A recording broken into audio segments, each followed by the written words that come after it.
Saudara-saudara pendengar yang kami kasihi dimanapun Anda berada, Anda kembali bersama kami dalam acara Telaga, Tegur Sapa Gembala Keluarga. Saya Gunawan Santoso dari Lembaga Bina Keluarga Kristen akan berbincang-bincang dengan Bapak Pendeta Dr. Paul Gunadi. Beliau adalah seorang pakar dalam bidang konseling. Perbincangan kami kali ini tentang mencari-cari diri. Kami percaya acara ini pasti bermanfaat bagi kita sekalian dan dari studio kami mengucapkan selamat mengikuti. Kalau ada seseorang yang dibesarkan di dalam sebuah keluarga, Pak Paul, di mana banyak tuntutan yang diajukan oleh anggota keluarga yang lain, dampaknya apa, Pak Paul? Salah satu akibat buruk ya, bertumbuh besar dalam keluarga yang syarat dengan tuntutan adalah hilangnya kesempatan untuk mengembangkan diri, Pak Gunawan. Jadi pada akhirnya kita akan senantiasa bertanya-tanya ya, sebetulnya siapakah saya? Nah, sudah tentu ini kan memang suatu pertanyaan yang ya siapapun sebetulnya yang akan mengajukannya ya. Tapi khusus untuk orang-orang yang bertumbuh besar dalam keluarga yang syarat dengan tuntutan, memang ini benar-benar pertanyaan yang nggak bisa dijawabnya. Jadi benar-benar dia itu merasa kok dia nggak kenal siapakah dirinya.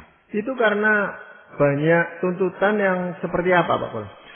Jadi misalnya dia harus mendapatkan nilai prestasi yang tertentu, dia harus menjalin persahabatan atau pertemanan dengan orang-orang tertentu, dia harus berbaju dengan cara atau model tertentu, dan nantinya juga dia harus berbicara atau berperilaku secara tertentu. Nah, jadi banyak sekali aturan-aturan yang diterapkan sehingga akhirnya si anak bertumbuh besar nggak mengerti siapakah sebenarnya dirinya itu. Nah, jadi biasanya itu dalam kondisi seperti itu, Pak Gunawan, seseorang atau misalkan kita dalam kondisi seperti itu berusaha mencari jawabannya, begitu. Iya. Lalu apa sebenarnya yang bisa dilakukan oleh orang seperti ini, Pak Mas? Nah, yang keliru adalah ini, Pak Gunawan. Biasanya orang akan mencoba mencari jawabannya itu di luar dirinya ya. Nah, mungkin misalnya kita ini bertekad melakukan sesuatu yang berbeda, yang lebih adventurer, dengan harapan bahwa pengalaman yang berbeda itu akan dapat menyingkapkan siapakah diri kita yang sesungguhnya. Nah, sayangnya usaha mencari jawaban siapakah saya dengan cara seperti itu nggak tepat ya. Jadi kita akan coba bahas beberapa cara untuk bisa menemukan jawabannya dengan lebih tepat. Jadi yang salah itu adalah pertanyaan yang diajukan untuk dirinya sendiri gitu, Pak Bos? Saya kira demikian, Pak Gunawan. Jadi saya kira pertanyaan siapakah saya dalam konteks ini tidak tepat. Pertanyaan siapakah saya mengandung asumsi bahwa di dalam diri kita sudah ada sebuah saya, sudah ada sebuah diri. Ya.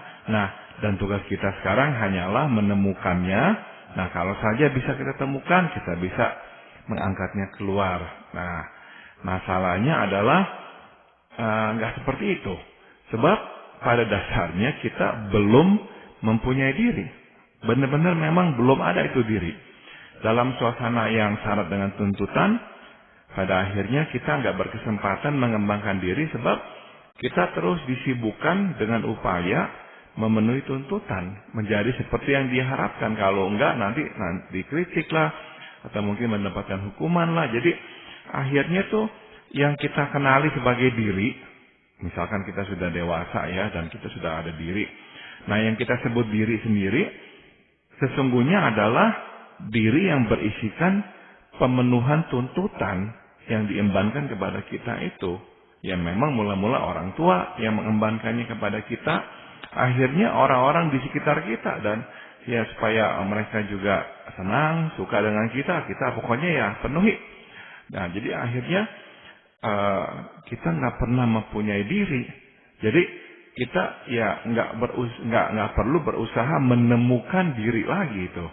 Sebab ya memang tidak pernah ada. Jadi pertanyaan siapakah saya, jawabannya tidak bisa ya dicari dari dalam diri kita sendiri, karena memang nggak pernah ada siapakah saya itu. Tapi kan pertanyaan itu muncul dengan sendirinya karena kebingungannya gitu Pak Paul. Di satu sisi kadang-kadang dia merasa sebagai anak, kadang-kadang merasa sebagai budak, kadang-kadang sebagai orang asing di dalam rumah itu menimbulkan pertanyaan, betulnya siapa sih saya ini, kan gitu Pak Paul. Iya. Jadi biasanya ya seperti tadi saya katakan, kita yang semua akan bertanya ya, siapakah saya? Tapi khusus untuk orang-orang yang berada dalam kondisi seperti ini, benar-benar ini pertanyaan terus menghantui diri mereka, sebab mereka merasa dalam diri mereka itu kosong.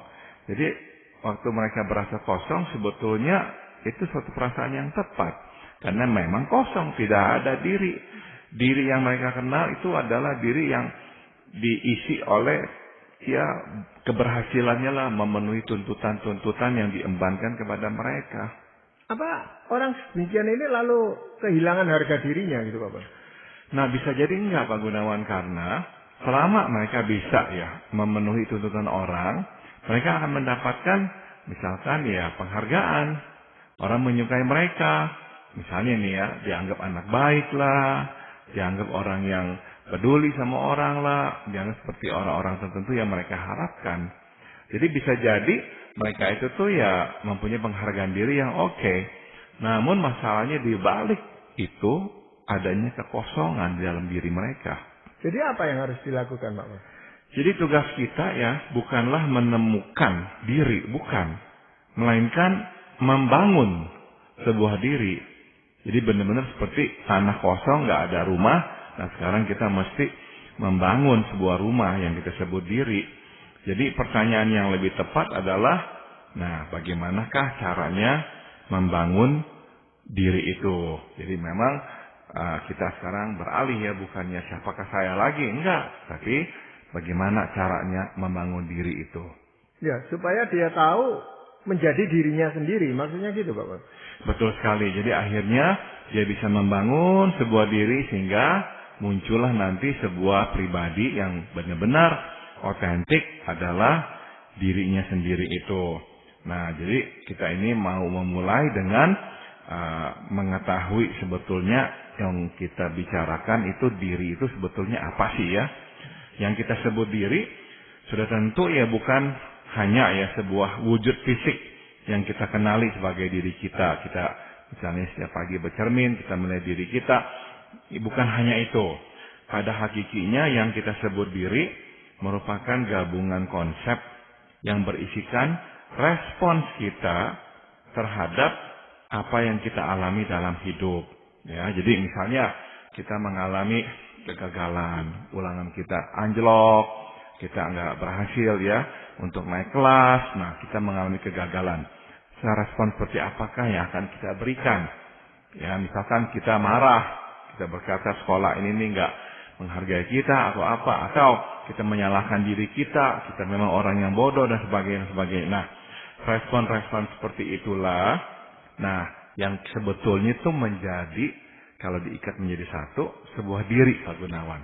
Ya, jadi waktu kita bicara tentang diri, nah inilah sebetulnya yang kita memang mau bangun sebuah respons yang konsisten terhadap apa yang kita alami di dalam hidup ini.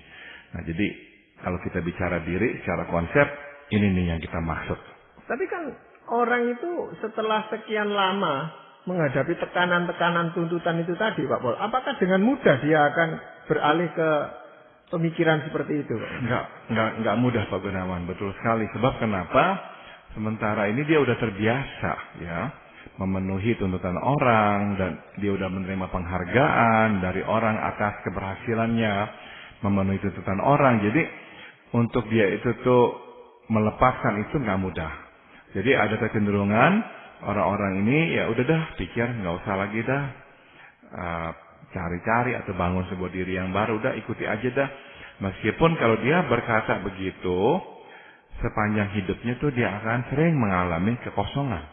Benar-benar tuh ada sebuah rongga yang nggak ada isinya di dalam dirinya itu. Lalu dari mana dia harus memulainya Pak Paul? Nah, jadi dalam membangun diri sebenarnya yang diperlukan adalah melihat ke dalam dan menanyakan 3 pertanyaan mendasar. Sewaktu kita tengah menghadapi sesuatu, pertanyaan pertama adalah, apakah pendapat saya? Nah, begini. Oleh karena kita terbiasa ya mengikuti pendapat orang. Pertanyaan ini pada mulanya membingungkan, nggak bisa nggak ada. Apakah pendapat saya? Dia udah terbiasa tuh mengutip-ngutip ya apa yang orang lain katakan. Nah, sekarang dia mesti bertanya, sesungguhnya apakah pendapat saya sendiri? Apakah saya menyetujuinya? Apakah hal itu sesuatu yang baik atau yang buruk? Apakah saya menyukainya? Nah, ini pertanyaan-pertanyaan yang berkaitan dengan apakah pendapat saya. Singkat kata ya, lewat pertanyaan ini kita berusaha memikirkan apa yang tengah terjadi dan mencoba menangkap pendapat kita sendiri terlepas dari apa yang orang lain katakan. Nah, jadi ini perlu memang benar-benar sebuah pemikiran yang kritis, yang mendalam, kerja keras untuk benar-benar bertanya sesungguhnya apakah yang saya pikirkan atau pendapat saya. Ya, tapi pendapat kita itu kan kadang-kadang memang sejalan dengan pendapatnya orang lain gitu Pak. Kita temukan misalnya saja dia dituntut oleh orang tuanya untuk berprestasi di kelas. Nah, dia juga berpendapat, ya saya memang harus berprestasi. Nah, ini kan sejalan sudah gitu Pak. Betul, jadi akan ada yang tumpang tindih. Nah, ini bukannya sesuatu yang buruk, enggak ya. Jadi akan ada yang dia inginkan atau yang dia memang katakan ini pendapat saya.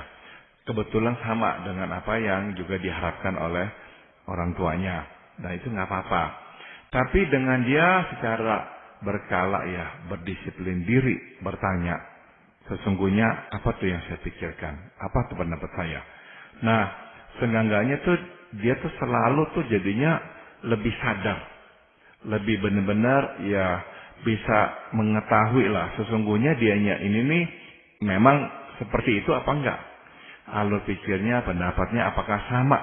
Nah, kalau misalnya dia itu enggak sependapat atau dia itu mempunyai pemikiran yang berbeda, nah pertanyaannya jadinya adalah apakah dia bisa memunculkannya gitu. Sebab kadang-kadang memang nggak muncul karena takut nanti orang jadi nggak suka atau apa.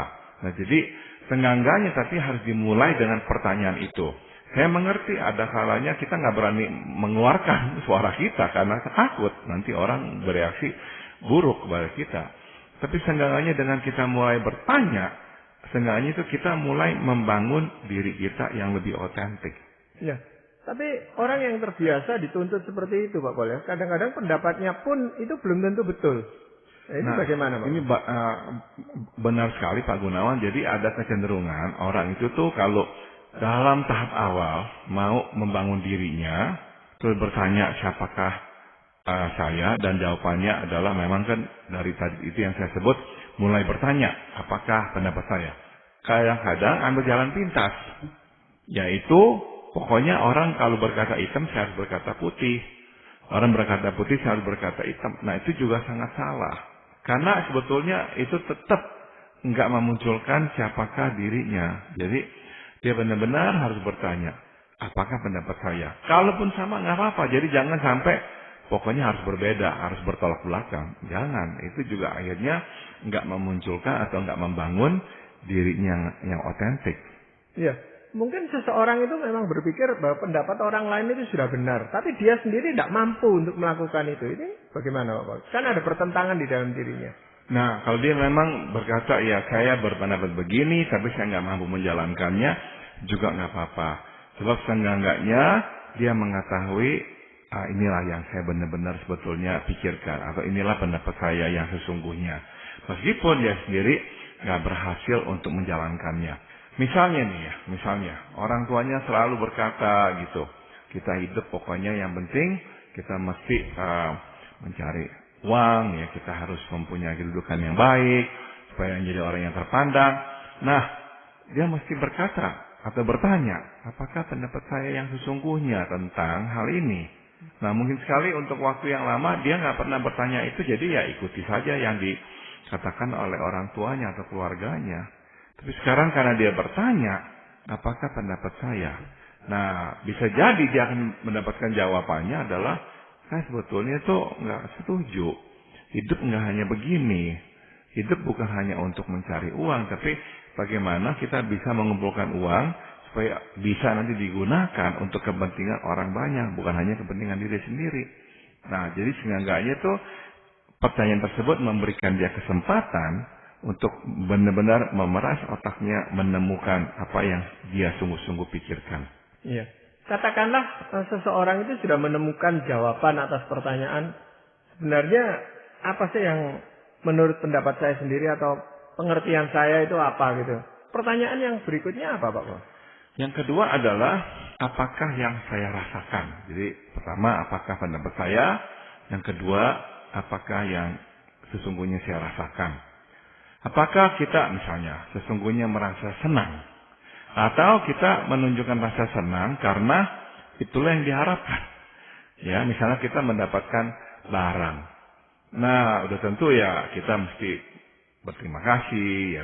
Ini adalah tata krama lah ya, sopan santun. Tapi ada orang yang berlebihan. Wah, menunjukkan saya senang dengan barang ini. Wah, bagus, saya suka sekali apa-apa. Padahalnya dia nggak suka.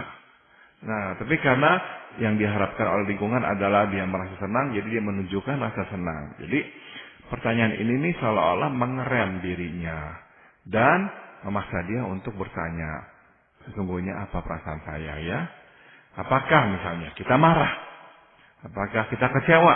Nah, ini kan kadang-kadang kita juga nggak berani ngomong saya marah atau saya kecewa karena ya nggak pernah berani lah melawan orang atau apa.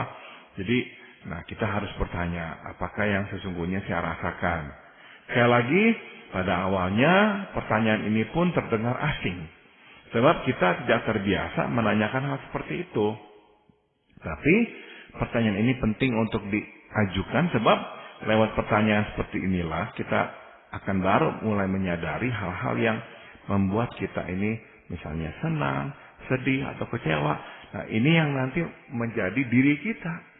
Oh, saya senang dengan hal seperti ini. Atau perbuatan seperti ini menyusahkan saya nggak suka. Saya marah dengan peristiwa ini karena apa? Nah, itu tuh. Tadi saya sudah sebut, yang namanya diri sebetulnya adalah kumpulan respons kita. Yang memang kalau bisa konsisten. Nah, inilah yang nantinya menjadi sebuah diri yang baru. Nah, pertanyaan yang kedua ini, yaitu apakah yang saya rasakan, ada kaitannya enggak dengan yang pertama tadi, apakah pendapat saya itu? Ada sekali Pak Gunawan. Jadi, karena kita ini sudah menentukan pendapat, nah itu nantinya tuh akan diikuti oleh perasaan.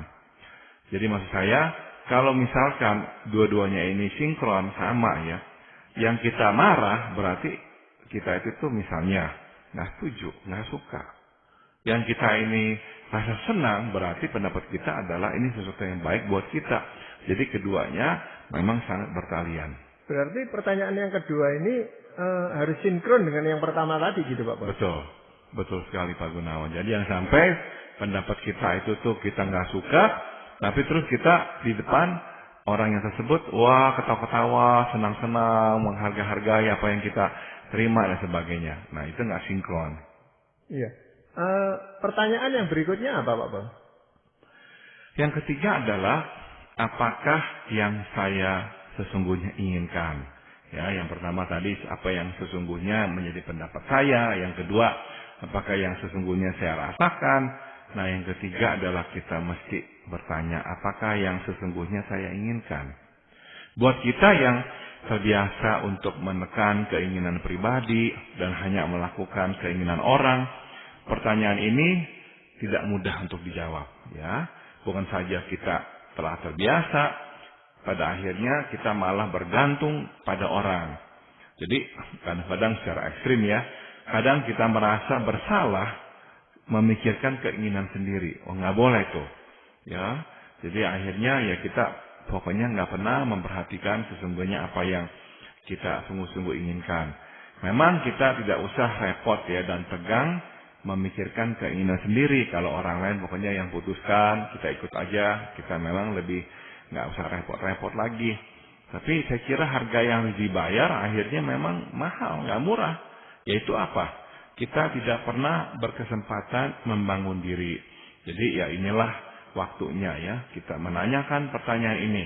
Apakah yang sesungguhnya saya inginkan? Sebab jawaban yang jujur terhadap pertanyaan ini akan mulai membangun diri kita yang lebih otentik. Ya, keinginan seseorang tentu banyak Pak Pol ya, dan kadang-kadang ya berlebih-lebihan itu keinginannya gitu.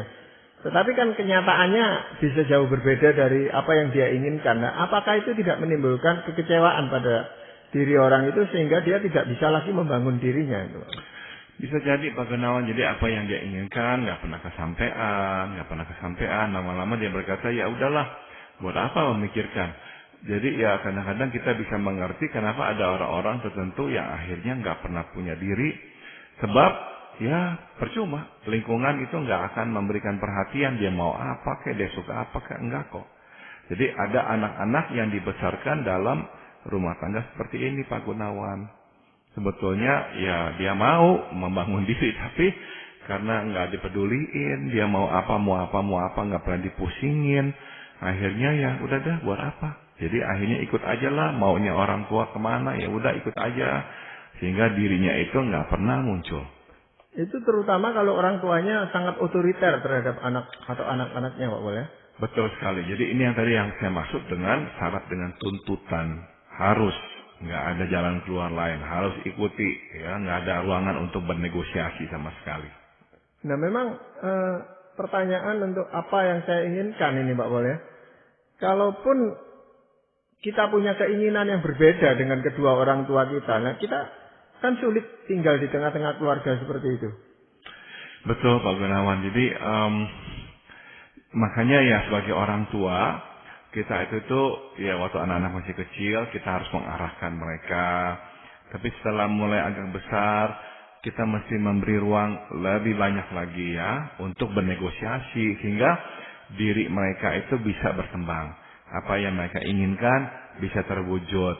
Jangan sampai kita pokoknya bersikap selama kamu ikuti yang saya mau, saya akan lakukan untuk kamu apa saja. Tapi begitu kamu menyimpang sedikit aja dari yang saya telah gariskan, saya nggak mau peduli lagi. Kamu urus dirimu sendiri. Nah, kalau misalkan itu yang kita katakan kepada anak kita pada usia yang relatif kecil atau muda, ya akhirnya memang membuat mereka nggak berkutik. Jadi akhirnya ya udahlah ikuti saja gitu. Ya, dalam hal ini yang diinginkan itu sebenarnya apa Pak Pol? Dalam bentuk apa yang bisa membentuk diri seseorang? Apa hanya untuk hal-hal yang materi, atau untuk cita-cita, atau untuk apa Pak Pol? Awal-awalnya sebetulnya sih dari hal-hal yang sangat simpel Pak Gunawan. Jadi memang ini berubah-ubah sesuai dengan pertambahan usia. Pada masa kecil misalnya ada anak yang suka mainan tertentu gitu. Nah kemudian orang tuanya berkata, oh ini nggak baik, ini mainan misalnya kelas rendahan lah atau apalah, sehingga langsung dibuang. Misalnya ada anak yang suka main misalkan dengan boneka, tapi orang tuanya berkata ini mainan nggak ada gunanya boneka, buang aja, mesti beli mainan yang lebih mengasah otak misalnya, sehingga akhirnya anak itu nggak pernah bisa kesampaian. Padahal itulah yang dia sukai. Jadi makin dia besar akan ada tuh keinginan. Misalnya yang paling saya kira kuat adalah pada masa remaja berteman. Nah, kadang-kadang orang tua itu sangat membatasi sekali. Nggak boleh berteman dengan ini orang. Gua nggak boleh berteman dengan ini orang. Jadi akhirnya dia nggak pernah punya pilihan. Daripada ribut, udahlah dia ikuti saja permintaan orang tuanya. Nah, bagaimana akhirnya bahwa ketiga pertanyaan tadi dapat membentuk pribadi seseorang, Pak? Begini Pak Gunawan, dan lewat 3 pertanyaan ini yang kita terus secara berkala ajukan ya. Waktu kita sedang mengalami sesuatu, menghadapi sesuatu, perlahan tapi pasti kita akan mulai membangun diri. Pada akhirnya, tindakan kita dan keputusan yang kita ambil akan lebih konsisten dengan siapakah diri kita sesungguhnya. Jadi, kita akan melihat perbedaan pada diri kita. Kita misalnya nggak suka, kita bilang maaf saya nggak terima itu. Kita nggak setuju, kita bisa berkata, ya maaf ya saya kok nggak sependapat dengan kamu. Atau kita berani berkata, sesungguhnya ini yang saya inginkan. Jadi berani mengemukakan isi hati begitu. Nah, sudah tentu ya akan ada lah ketegangan antara mengikuti suara orang dan suara hati sendiri. Nggak gampang selalu, ini harus ada ketegangannya, saya ngerti itu. Namun kita tidak boleh undur, ya kita tetap harus hadapi ketidaknyamanan itu. Kalaupun kita tidak berhasil melakukan sesuatu sesuai dengan suara hati sendiri, setidaknya kita sudah tahu sesungguhnya apa yang kita pikirkan, kita rasakan, dan kita inginkan. Jadi sebenarnya ketegangan itu tetap ada Pak Pol ya, hanya penyebabnya yang berbeda. Kalau tadinya dia tegang karena ditekan oleh orang dengan tuntutan-tuntutan, sekarang dia kembali tegang karena dia mempertahankan pendapatnya atau mengemukakan pendapatnya Pak Pol. Betul. Jadi ketegang yang sehat. Ya memang ini nggak nyaman, tapi ini sesuatu yang perlu, yang penting. Nggak ada yang namanya itu gampang-gampang aja mengikuti suara hati sendiri, nggak peduli orang lain. Itu juga soalnya nggak benar. Jadi memang yang namanya lebih sehat adalah akan ada ketegangan ini, nggak nyaman. Karena tahu ini akan tabrakan dengan apa yang diharapkan oleh orang. Tapi ya memang inilah pendapat kita, jadi kita tetap harus juga bertahan pada pendapat kita. Nah dalam hal ini Pak Pol, apakah ada firman Tuhan yang bisa menjadi pedoman bagi kita gitu? Saya akan kutip dari Amsal 14 ayat 15. Orang yang tak berpengalaman percaya kepada setiap perkataan, tetapi orang yang bijak memperhatikan langkahnya. Mungkin di masa lalu kita percaya perkataan karena memang kita tidak punya pilihan lain. Masalahnya adalah setelah sekian lama hanya bergantung pada orang dan kita akan kehilangan hikmat. Nah, hikmat itu diperoleh lewat pemikiran dan pergumulan pribadi, bukan lewat meminjam untuk mendengarkan suara orang, tapi juga suara sendiri. Nah, inilah langkah yang membawa kita kepada hikmat. Iya, bahwa memang banyak orang itu yang kadang-kadang meniru orang lain yang menjadi idolanya gitu Pak, sehingga dia itu bukan dirinya sendiri sebenarnya. Ya. Dan pertanyaan-pertanyaan tadi sebenarnya penting untuk menyadarkan dia siapa sebenarnya dia itu lewat 3 pertanyaan yang tadi diajukan. Betul. Terima kasih Pak Pol untuk perbincangan ini. Dan para pendengar sekalian, terima kasih Anda telah mengikuti perbincangan kami dengan Bapak Pendeta Dr. Paul Gunadi dalam acara Telaga Tegur Sapa Gembala Keluarga. Kami baru saja berbincang-bincang tentang mencari-cari diri. Bagi Anda yang berminat untuk mengetahui lebih lanjut mengenai acara ini, silakan menghubungi kami lewat surat. Alamatkan surat Anda ke Lembaga Bina Keluarga Kristen atau LBKK, Jalan Cimanuk 56, Malang. Kami juga mengundang Anda mengunjungi situs kami di www.telaga.org. Saran-saran, pertanyaan, serta tanggapan Anda sangat kami nantikan. Akhirnya dari studio kami mengucapkan terima kasih atas perhatian Anda dan sampai jumpa pada acara Telaga yang